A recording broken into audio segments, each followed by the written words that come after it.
할렐루야. 반갑습니다. 오늘도 우리 하나님 앞에 나와 또 우리의 예배자로 섰습니다. 우리 하나님께서 주님께서 찾으시는 예배자, 우리 모두가 그런 예배자가 되기를 축원합니다. 축원합니다.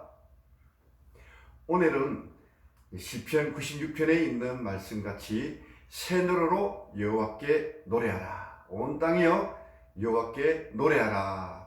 이것을 가지고 새 노래란 우리가 많이 알 것도 같지만 이 과연 새 노래가 어떤 것인가, 우리가 단정 어떻게 내 마음속에 머릿속에 확실하게 뚜렷하게 뭔가 자리매김하려면 좀 아리송할 때가 있습니다. 과연 어떤 게 새 노래고 어떻게 불러야 되는가, 어떤 것인가, 어떻게 해야 새 노래를 갖다가 우리가 구할 수 있을까, 이런 생각을 하게 될 수가 있을 것입니다. 이 찬양은 어차피 새 노래도 우리 하나님께 올려지는 찬양입니다. 찬양은 우리 구원받은 성도들이 우리가 영원토록 높으신 하나님께 드려야 될 우리 경배의 한 방법과 한 수단으로 될 수가 있는 것입니다. 이 세상의 모든 것은 이제 이 세상이 끝나면 다 없어질지 모르지만 우리 하나님께 드리길 찬송은 영원토록 천국에서도 이어질 것입니다. 얼마나 중요한 건지요. 찬양을 좋아하시는 분들을 하나님께서 그런 은혜를 주신 것을 감사하시기를 바랍니다. 이 찬양에는 노래를 잘하고 못하고, 오늘 말씀 가운데는 이 목소리가 좋고 안 좋고 이것이 문제가 아닙니다. 우리 하나님께 드리는 찬양이 어떤 찬양이 좋은 찬양이고 새 노래가 어떤 찬송인가를 한번 알아보도록 하겠습니다. 우리 이사야 43장 21절에 보면은 우리 하나님께서는 이 백성은 나와 여러분들 모두는 내가 나를 위하여 지었나니, 하나님께서 내가 나를 위하여 여러분들과 우리를 지으셨다고 그랬습니다. 왜요? 나의 찬송을 하려 함이라.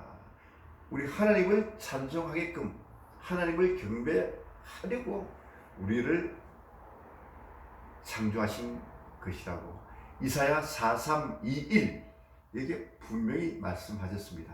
우리 웨스트민스터 대소요리 문답도 보면은 제1문답에 무엇이 나옵니까? 사람의 제1되는 목적이 무엇이뇨? 이렇게 나옵니다. 하나님을 영화롭게 하고 영원토록 그를 즐거워하는 것입니다. 이렇게 우리가 대소요리 문답에서 대답을 합니다. 하나님을 영화롭고 기쁘시게 하는 이것이 우리가 하나님께서 만드신 그 뜻에 우리가 합당하게 나아가는 우리 모습이 찬송인 것입니다. 이 찬송은 얼마나 중요한가, 아무리 강조해도 지나치지 않을 것이라 생각이 됩니다. 우리 찬양은 천지 만물을 지으신 우리 하나님의 그 높고 위대하심 우리가 높여드리는 것 아닙니까? 하늘을 보아라, 저 바다를 보아라, 해와 달과 별을 보아라. 이 천지를 지으신 하나님의 그 오묘하신 신묘막측하신 하나님의 능력이 얼마나 크시냐. 우리가 아무리 외쳐, 우리가 아무리 높여드려도 부족함이 없는 우리 하나님의 놀라우신 능력인 것입니다. 그것을 우리가 높여드려야 되는 것이 우리 하나님을 찬송하는 것입니다. 주 하나님 지으신 모든 세계 내 마음속에 그려버릴 때 이 하나님의 높으신 깊고 크신 그 하나님의 능력, 하나님의 전능하심을 우리가 찬송으로 나타내야 되는 것입니다. 또한 만유의 대주제이신 우리 하나님을 높여드리는, 그리고 그 하나님께 우리가 아멘으로 화답하는 그런 행위가 찬송이 아니겠습니까? 드려지는 찬양이 아니겠습니까?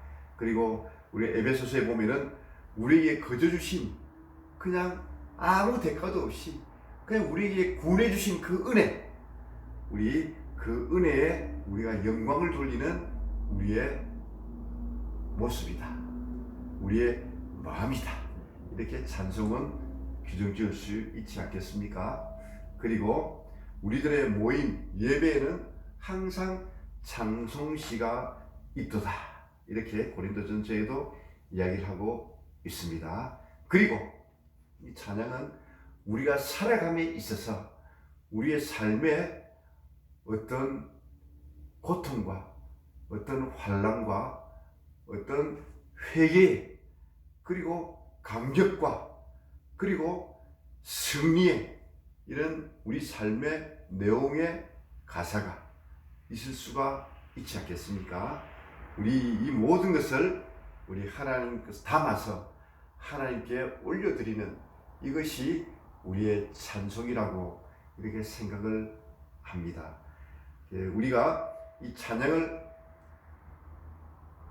여러 종류에서 생각해 보면은 우리가 먼저 참으로 우리가 살아나가면서 내 삶의 승리의 현장에서 저절로 우리 하나님을 찬양하는 그런 모습들을 성경에서 몇 군데 찾아보면 우리 출애굽을 하고 나서 하나님의 백성들이 홍해를 가르고 그 홍해를 많은 이스라엘 백성들이 다 안전하게 건너고 난 다음에 애국 군사들이 따라오다가 그 홍해 바다에 수장된 그 하나님의 놀라우신 은혜를 우리 모세가 승전가를 불러 올린 것이 출애굽기 15장 1절부터 쭉 나오는 것이 그것이 찬송시인 것입니다. 얼마나 하나님께서 멋지신 분입니까?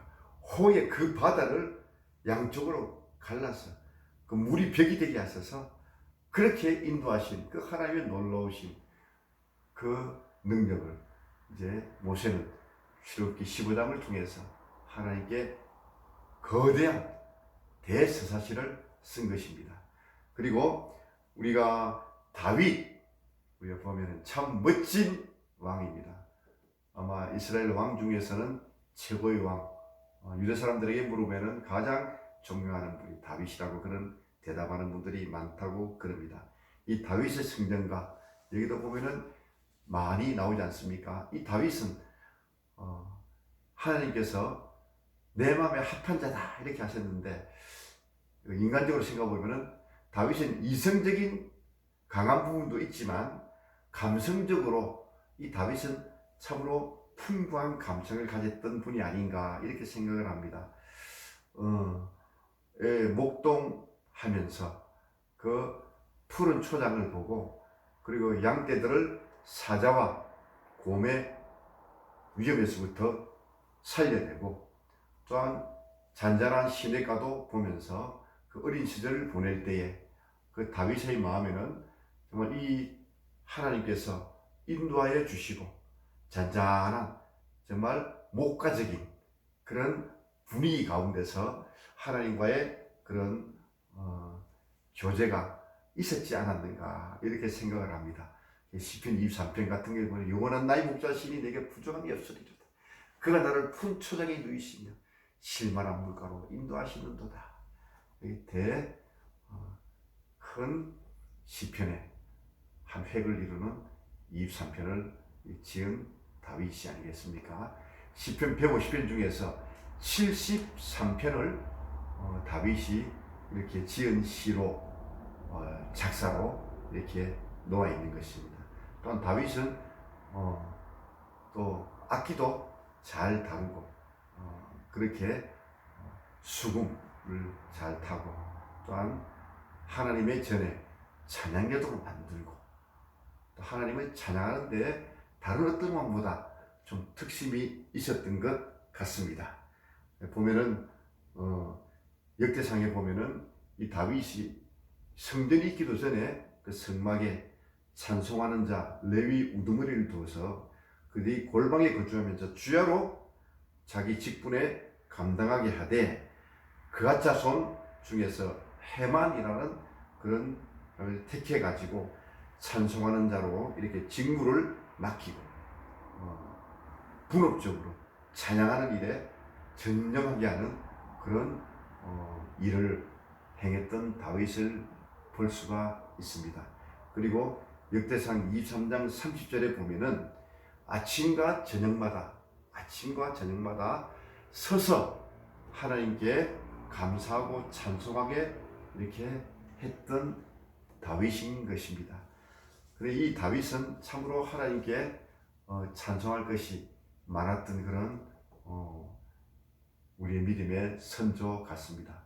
근데 이 다윗도 어떤 승진가를 한번 불렀는가 한번 볼까요? 물론 다윗은 나의 방패시오, 나의 요새시오, 뭐 얼마든지 다윗은 많은 좋은 형용사로 하나님을 찬송합니다. 근데 다윗은 싸움에 나갈 때마다 우리 하나님께서 승리하게 하시고 또 다윗은 또 꼭 어린아이 같이 감성적으로 하나님 내가 싸우러 가리까 말이까 갈까요 말까요 이렇게 하나님께 꼭 어린아이 같이 그렇게 물어보는 모습도 많이 나오지 않습니까? 보면은 다른 왕들은 뭐 이렇게 싸우러 나가도 뭐 아주 뭐 성경을 읽을 때에 정말 위험스럽게 좀 품위가 있게 품위보다도 좀 어렵게 하나님께 강구하는 것 같은데 이 다윗은 하나님 내가 올라가리까 말이까 이렇게 물어보는 그 성경을 읽을 때마다 다윗은 좀 마음적으로 하나님께는 꼭 어린아이 같은 그런 모습이 있지 않은가 이렇게 생각합니다. 감성적으로. 그렇기 때문에 시도 잘 짓고 우리 사람은 그렇습니다. 너무 이성이 70%고 감성이 30 정도 있는 분은 보면 조금 딱딱해요. 그런데 이성적으로는 한 30-40%, 감성이 풍부하신 분은 눈물도 많고 또 마음도 여리고 또 아주 문학적으로 달란트가 있는 것을 봅니다. 우리 특히 문학, 예술 이런 데 보면은 이성적인 것보다 감성이 풍부한 사람들이 예능 쪽에 강해요. 그리고 수학, 물리, 그 다음에 뭐 지질, 어떤 이공계는 감성이 풍부하신 보다 지적으로 이성적으로 강하신 분들이 그쪽으로 가는 거 맞죠? 대학에도 보면은 이공계, 문과, 이과 이렇게 갈라서 하는 거는 문과는 조금 감성적이고 이과는 조금 이성적인 그런 표가 더 많이 납니다. 이 다윗은 아마 감성이 이성보다는 조금 더 많았지 않은가 이렇게 생각을 합니다. 이 다윗도 이제 싸움을 할 때에 어떤 일이 있었느냐, 주로 다윗은 블레셋 때문에 아주 주가가 올라간 사람입니다. 골리앗이 어느 나라 사람이니까 블레셋 사람입니다. 블레셋과 이 다윗과의 전쟁은 오래도록 유지됐습니다. 사무엘하 21장에도 보면은 이 다윗이 전쟁을 하다가 지쳐가지고 피곤해가지고 잘못했으면은 죽을 뻔했습니다. 성경에 보면은 이 블레셋은 가드 사람이라 해가지고 거인 족속들이 많았습니다. 골리앗도 마찬가지고 이 골리앗 동생 그 라흠이라는 이 골리앗 동생도 거인인데 창자루가 배틀채 같다고 그랬어요. 근데 그 골리앗 동생은 누가 죽였느냐? 그 다윗의 신복, 다윗의 부하 중에서 엘하난이라는 그 다윗의 부하가 골리앗 장군의 동생을 죽인 사건이 있습니다. 그런데 이 다윗이 전쟁을 하다 피곤해져 있는데 아무리 사람이 힘이 세도 피곤하고 힘이 없으면은 지게 되어 있습니다. 다윗이 성경에 보니까 피곤해 있을 때에 그 가드 사람, 그 거인 중에 한 사람 이스비보노비라는 장수가 있었습니다. 그 장수가 피곤해 있는 다윗을 죽이려고 했다고 그랬습니다. 아마 그 상황에서는 다윗이 피곤하고 지쳐 있어서 하나님의 도움이 없으면은 인간 대 인간으로서는 완전히 죽을 수밖에 없는 그런 절대절명의 순간에 다윗의 부하 아비새가 거들어가지고 그 이스비브노 이름도 어렵습니다. 제가 이 나올 때 이끌었다가 한 30분 정도 이스비브노 외치고 나왔는데 아직도 이 혀가 잘 안 돌아, 입술이 잘 안 돌아갑니다. 이스비 분호. 이 가드 거인을 갖다가 이제 다윗을 죽이려고 할 때 다윗의 부하 아비새가 와서 2대1로 해서 그 이스비 분옷을 죽인 사건이 이 사무엘하 21장에 나옵니다. 그리고 또 가드의 전쟁을 하는데 어떤 또 블레셋 큰 자가 있었는가 하면은 손가락이 6개씩 이렇게 있고 발가락도 6개씩 있어가지고 우리는 5, 4, 20인데 그 성경에 있는 그 거인 장군은 6, 4, 24 이 24개가 있었다고 그랬습니다. 그도 아주 장대한 자의 소생이라.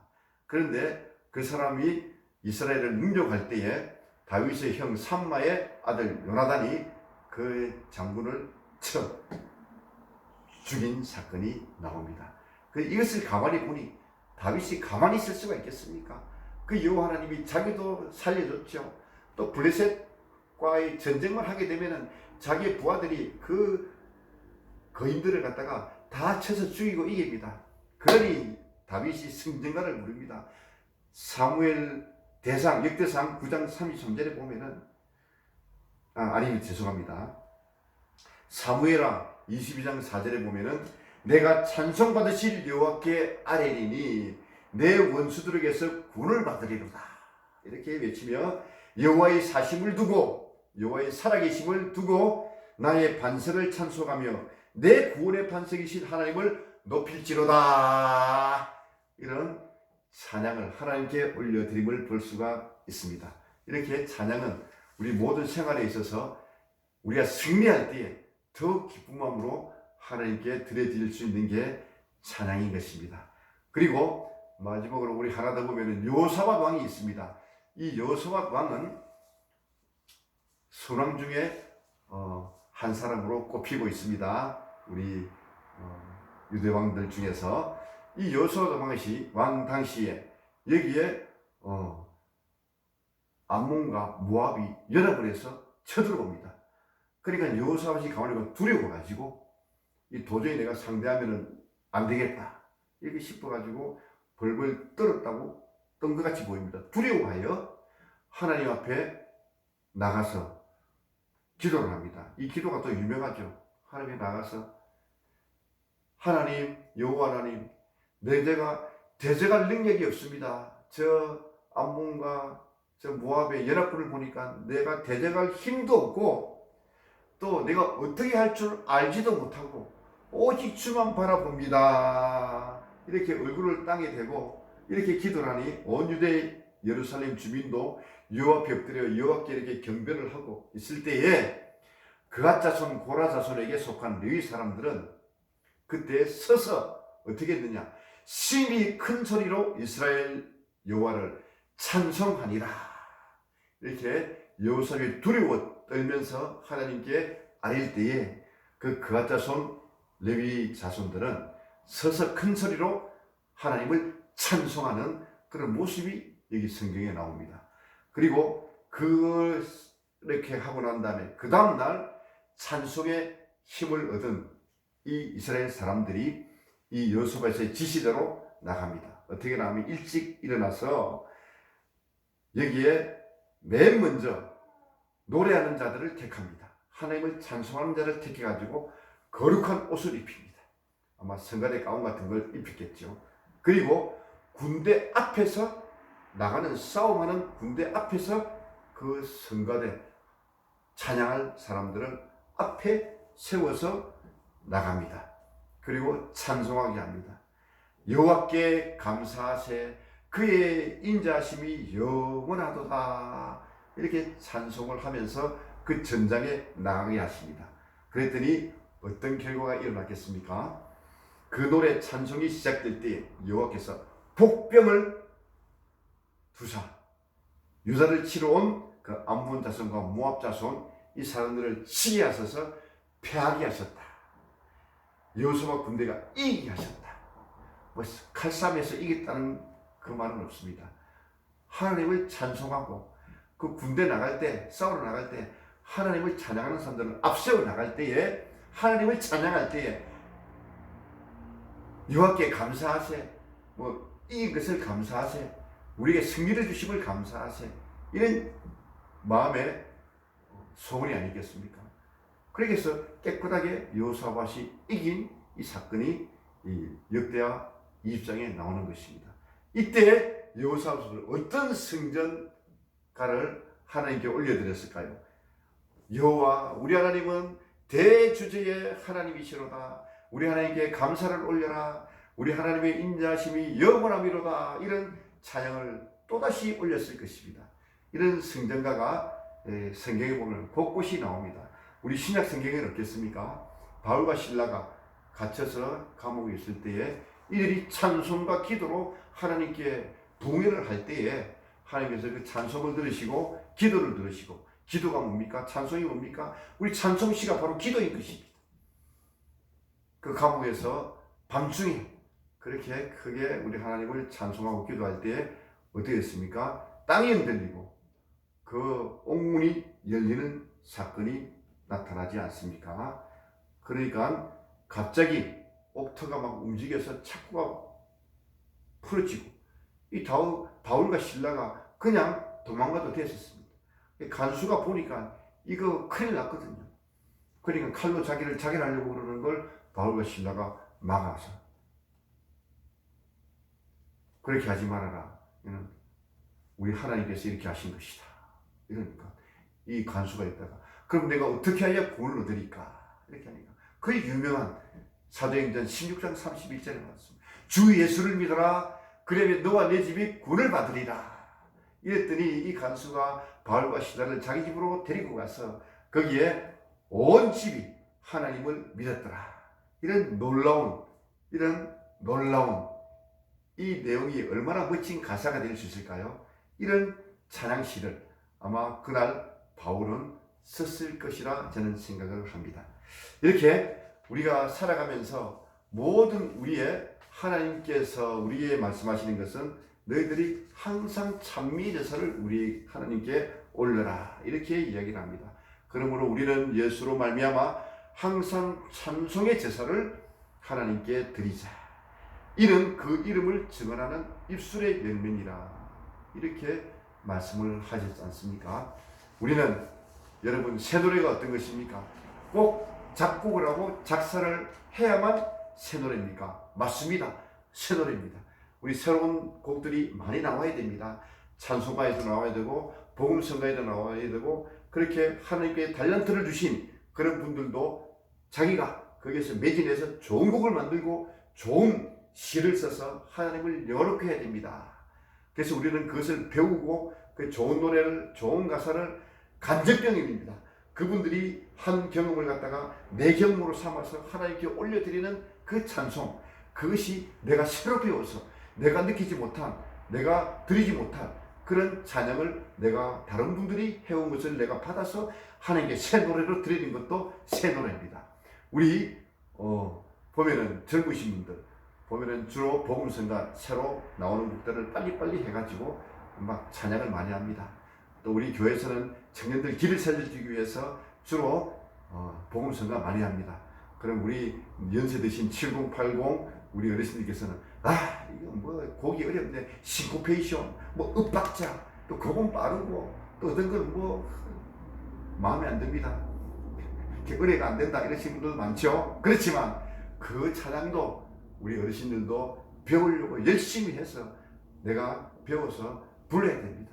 꼭 곡조가 안 맞더라도 가사만 열심히 외우셔서 하더라도 좋은 찬양이 될 수 있습니다.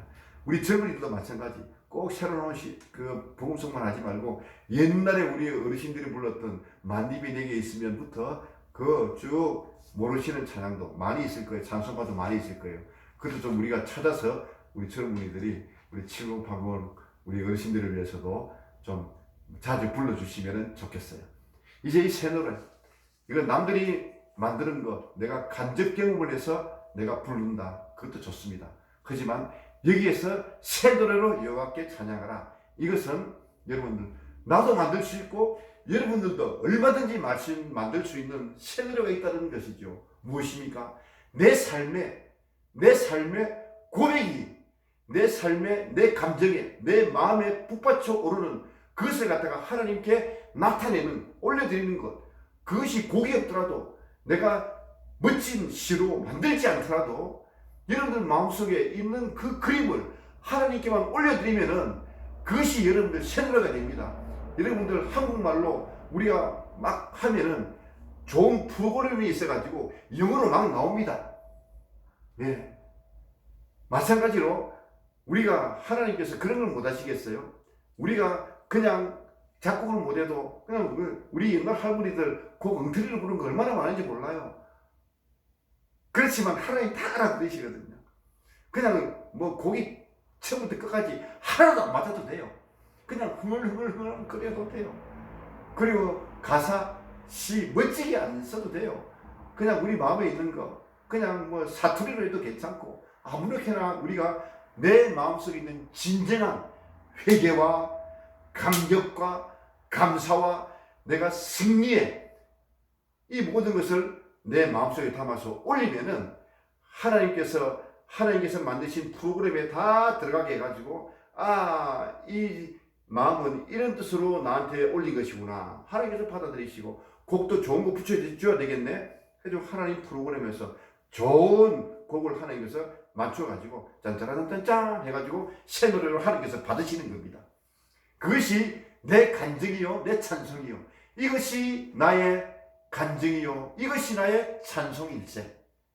내가 곡을 못 만든다 하더라도, 작곡을 못 한다 하더라도, 내가 작사를 못 한다 하더라도, 내 마음속에 있는 하나님을 향한 내 삶의 고백, 하나님께 드려지는, 하나님을 높이는 이런 내 마음에 있는 이 진정성이 우리 하나님께 올라갈 때 하나님의 자동 프로그램에 들어가면은 이것이 저절로 작곡이 되고, 저절로 하나님께서 듣기 좋은 아름다운 단어로 다 변할 수가 있는 것입니다. 제가 한 가지만 소개하고 말씀 마치겠습니다. 월간 한국인 선교사라는 월간지가 있습니다. 여기 3월호에 어떤 제목이 있는가 하면 사역지로 가는 길에, 이런 제목의 글이 있었습니다. 이것은 말레이시아 선교사님, 장명석 선교사님이십니다. 총신대 졸업하시고 이제 GMS에서 파송하셨을 겁니다. 이 장명석 선교사님께서 쓴 글을 제가 보고 감명 깊은 게 있어서, 이것이 진정한 새노래가 아니고 무엇이겠느냐. 이날 우리 장명석 선교사님이 정말 하나님께서 기뻐하시는 새노래를 만드셨구나, 이렇게 생각을 했습니다. 내가 말레이시아에 살러 온 것도 아니고 죽으러 왔는데 여기서 포기할 수 없지 않는가? 뭘 포기할 수 없을까요? 억수같이 퍼붓는 비를 맞으며 115cc 오토바이를 타고 선교지 원주민 오지 마을로 가는 중 인적이 드문 산골 웅덩이를 미처 피하지 못하고 그만 내동댕이 쳐버려 오토바이는 몇 군데 부서지고 나의 팔과 다리에는 나름 큰 상처를 입고 있었다고 했습니다. 옷이 너덜너덜해지고 상처의 고통과 아픔 가운데 인적과 차량이 드문 곳이라 어찌할 바를 모르고 하염없이 내리는 비를 맞으며 정신을 차리려 몸을 근근히 일으켜 세웠습니다. 1시간만 더 가면 오지정글 원주민 마을이고 교회가 있는데 집으로 돌아가고 싶은 마음이 생겼습니다. 피도 나고 아프고 몸과 마음이 지치고 팔과 다리에 상처를 나는 고통 속에 빨리 집으로 가서 치료하고 쉬고 싶어 비를 맞으며 정신을 조금 차리고 쩔뚝거리며 오토바이를 일으켜 세우니 파손된 부분이 많았습니다. 그런데 황망한 가운데 시동을 걸어보니 기적같이 시동이 걸리는 것입니다. 안 걸렸으면 좋으려. 순간 잠시 망설여지는 것은 잠시 왔던 길을 돌려 집으로 가느냐, 아니면 상처의 고통 속에 피를 흘리며 비를 맞고 다시 1시간을 더 달려서 오지 원주민 마을로 교회로 가느냐, 솔직히 인간적인 갈등이 있었습니다. 그러나 저는 내가 받은 사명, 주께서 주신 사명을 생각하고 내가 말레이시아 온 것은 살려고 온 것이 아니고 이 순교할 각오를 하고 왔는데 내가 아직 죽지도 않았는데 이 같은 사고 속에 꼴랑 상처와 피가 흐른다고 이대로 사명을 포기할 수 없지 않는가, 이 생각을 가지고 부서진 오토바이를 타고 다시 빗길을 달려 원주민 교회로 도착하니 마침 오지마을 갓난아이가 열병으로 죽을 징후에 부모가 어찌할 바를 모르고 선교사를 기다리고 있었다. 원주민 교회 가면 늘 환자를 위해 기도했고 그러면 치유되는 역사를 많이 경험했기 때문에 오직 기도만이 살 길이라는 것을 체험했기 때문에 이 젊은 기도는 이 선교사의 기도를 받기 위해서 기다리고 있었던 것이 아닌가. 아이를 살펴보니 열병으로 열이 많이 나오고 어려운 가운데 있은 것을 보고 어머니로부터 아이를 받아 상처당한 나의 고통과 함께 우러져 눈물로 아이를 안고 밤을 새웠습니다. 새벽녘 지치고 아픈 몸에 안긴 아이와 함께 잠시 웅크린 몸을 일으켜 세우니 벌써 정글 숲속 사이에 태양빛이 비쳤습니다. 아이를 살펴보니 간밤에 그렇게 열이 펄펄 끓던 아이가 깜짝같이 평안한 모습으로 잠이 들어 있었습니다. 얼마나 감사한지. 만약 어제 빗길 속에 오토바이 사고를 당하고 집으로 그만 돌아갔더라면 어떻게 됐을까 하는 생각을 하였습니다. 이 감격이 얼마나 컸을까요? 하나님, 내가 집으로 돌아갔으면 어땠을까요? 그런데 안 돌아가고 이 상처난 팔다리 가지고 1시간 더 달려서 오니 나를 선교사를 기다리던 이 어린 아이 열병 있는 열이 풀풀 나는 이 아이를 하나님 나에게 안겨주셔서 내가 밤새도록 기도하오니 아침 햇살 가운데 그 아이의 피곤한 모습을 주신 하나님 감사합니다. 또다시 이러한 기적이 이 선교지에서 이 선교사에게서 많이 일어나게 해주십시오. 하나님 감사합니다. 오늘도 나를 기다리던 이 한 영혼이 내가 이 선교지에서 한 영혼을 또 이렇게 위로하고 또 치료하게 하셨군요. 역시 우리 하나님 감사합니다. 내가 집으로 돌아가지 않게 하시고 아픈 상처 개의치 아니하고 돌아가고 싶은 그 마음을 우리 성령님께서 채권하여 주셔서 그 현장 사역적으로 가서 오늘 이렇게 내가 승리의 새노래를 하나님께 올려드립니다. 이렇게 우리 장명수 선교사님께서 기도해야 하지 않았을까요? 이것이 무엇입니까? 이것이 새노래가 아니겠습니까? 우리 성도 여러분들 살아가면서 나의 역사, 나의 자서전, 이것이 바로 여러분들의 새노래가 될 수 있는 것입니다. 하루에 한 번, 1년에 365일 하면 대단하신 분이 아니겠습니까? 한 주일에 하나라도, 한 달에 한 번이라도 이런 새노래, 하나님, 내가 이런 하나님 앞에서 새노래를 가지고 와서 하나님께 올려드립니다. 이것이 나의 간증이요, 이것이 나의 찬송이요, 이것이 나의 새노래입니다 하는 이러한 놀라운 기쁨과 은혜 속에 살아가시는 우리 성도 여러분들 모두 되시기를 축원합니다. 거룩하신 하나님 아버지 감사합니다. 새노래로 우리 여호와 하나님을 기쁘시게 하고 감사케 하는 온 땅이여 새노래로 우리 여호와 하나님을 찬양하라. 하나님 아버지, 우리가 비록 작곡할 수 있는 능력은 없어도, 우리가 아름다운 말로 작사를 시를 쓸 수가 없어도, 주님, 우리가 살아가는 가운데 내가 받은 은혜가 얼마나 큰데 이 은혜로 우리 주를 위해서 우리가 행해지는 모든 일 하나하나가 하나님 회개와 하나님 아버지 환난 중에서도 주님을 의지하는 우리의 믿음과 그리고 감격과 감사와 승리의 생활 가운데 수많은 새 노래가 우리 심령 속에부터 나와서 하나님을 영화롭고 기쁘시게 하는 우리의 삶이 되게 하여 주옵소서. 감사드리며 살아계신 우리 주 예수 그리스도의 이름으로 기도하옵나이다. 아멘.